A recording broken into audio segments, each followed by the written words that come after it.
Hello students, प्यारे बच्चों। आज हम चैप्टर नंबर 9 अनुक्रम तथा श्रेणी में नया टॉपिक अर्थात गुणोत्तर श्रेणी पढ़ने जा रहे हैं, जिसके आधार पर एक्सरसाइज 9.3 दी गई है।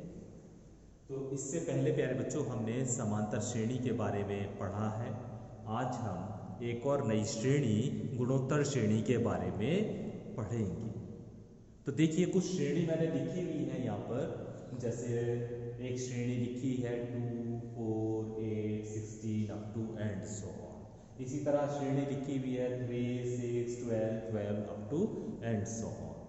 अब देखिए प्यारे बच्चों, यहाँ पर क्या समानता मिल रही है इन श्रेणियों में आपको। जब आप दूसरे पद को पहले पद से डिवाइड करेंगे, भाग करेंगे, तो कितना मिलेगा? 2 मिल जाएगा। जब आप तीसरे पद को दूसरे पद से डिवाइड करेंगे तब भी आपको 2 मिलेगा। जब आप चौथे पद को तीसरे पद से डिवाइड करेंगे तब भी आपको 2 मिलेगा। तो ये समानता आपको मिल रही है कि किन्हीं दो जो क्रमागत पद हैं, एक के बाद एक पद है, उन्हें अगर हम उनका अनुपात निकालें तो वो एक समान मिल रहा है ना।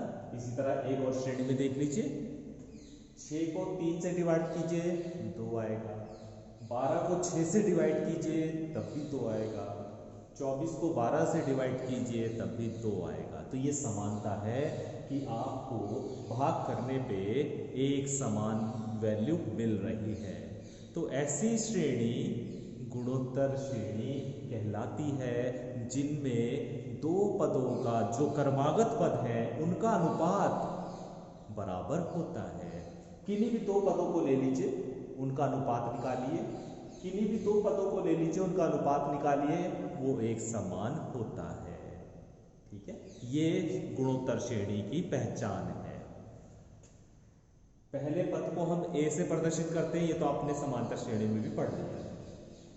यहां पर जैसे मैं बता रहा हूं आपको कि किन्हीं दो पदों का आप अनुपात लीजिए, है ना। वहां पर आपने समांतर श्रेणी में उसे सार्व अंतर कहा था। क्यों कहा था सार्व अंतर? क्योंकि आपने दूसरे पद में से पहला पद घटा रहे थे या तीसरे में से आप दूसरा घटा रहे थे, तो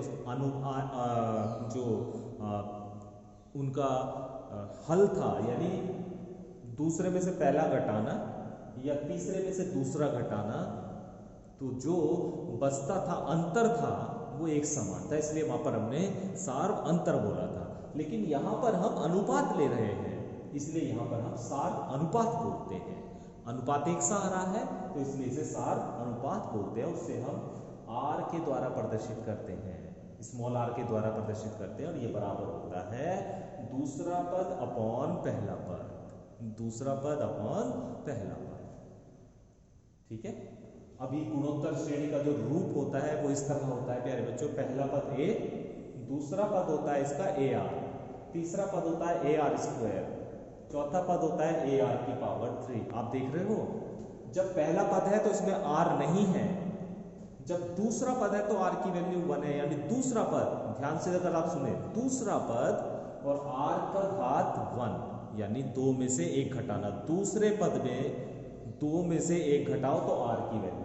तीसरे पद में तीसरा पद, तो 3 में से 1 घटाओ तो आर स्क्वायर। चौथा पद यानी 4 में से 1 घटाओ तो आर की क्यूब हो जाएगा, है ना। ए तो सभी में आएगा, लेकिन यहां पर आर की वैल्यू 0 होगी क्योंकि ये पहला पद है। 1 में से 1 घटाओगे तो आर की घात 0 आ जाएगा, और आर की घात 0 का मान 1 होता है। दूसरा पद 2 में से 1 घटाओगे तो आर की घात 1 आ जाएगा। तीसरा पद यानी 3 में से 1 घटाओगे तो आर की घात 2 आ जाएगा। तो इस तरह प्यारे बच्चों ये गुणोत्तर श्रेणी का रूप होता है।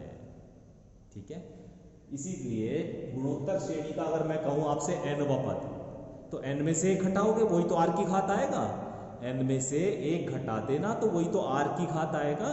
तो इसका जो nवा पद होता है वो होता है an बराबर ar की पावर n-1। ये बात समझ में आ गई होगी यहां से। है ना भाई। मान लिया मैंने आपको कहा चौथा पद है, अब चौथा पद आपको पता भाई ए तो आना ही है, अब आर की घात कितनी लगानी है, तो 4 में से 1 घटा दो तो आर की घात उतनी लगनी है। इसी तरह मैंने कहा एनवा पद, तो ए तो आना ही है, अब आर की घात कितना आना है, एन में से 1 घटा दो तो आर की घात आ जाएगा n-1। तो इसका nवा पद हो जाएगा प्यारे बच्चों an बराबर ए आर की पावर n-1। ठीक है, तो ये छोटी सी जानकारी गुणोत्तर श्रेणी के बारे में अभी आपको मैंने दी है।